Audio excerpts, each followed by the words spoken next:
បាទវិលមកជួបគ្នាសារជាថ្មីបាទជាមួយនឹងវីដេអូតម្រូវឆ្នោតយួនបាទសម្រាប់ឆ្នោតយួនថ្មីយួនចាស់បាទសម្រាប់ថ្ងៃទី8ខែធ្នូឆ្នាំ2025បាទបងប្អូនបាទម្សិលមិញនេះបងប្អូនបានកាក់កបទាំងអស់គ្នាតែម្ដងហើយសម្រាប់ថ្ងៃនេះក៏យើងសង្ឃឹមជឿជាក់ថាយើងនឹងទទួលបាននូវលាភសំណាង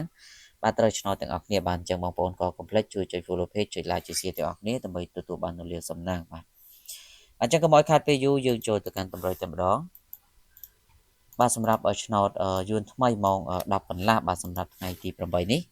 បាទចំពោះខ្ទង់អូគឺបងប្អូនពុកម៉ែមីលោកយាយលោកតាទាំងអស់គ្នាសូមលេងខ្ទង់60និងសូមធ្វើការលេងខ្ទង់40បាទសម្រាប់ខ្ទង់60នេះសូមបងប្អូនធ្វើការបុក64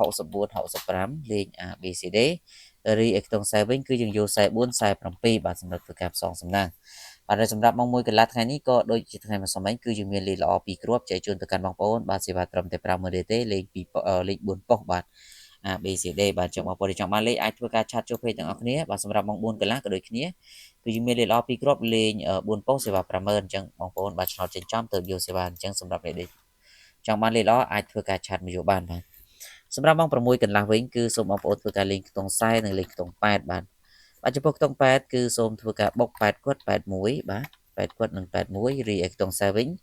សូមបងប្អូនធ្វើការលេង48 49ត្រេ A B C D បាទអញ្ចឹងសម្រាប់ថ្ងៃនេះខ្ញុំបាទក៏មានតែប៉ុណ្ណឹងក៏សូមអរគុណនិងជូនពរសំណាងល្អទាំងអស់គ្នាបាទសូមគោរពលា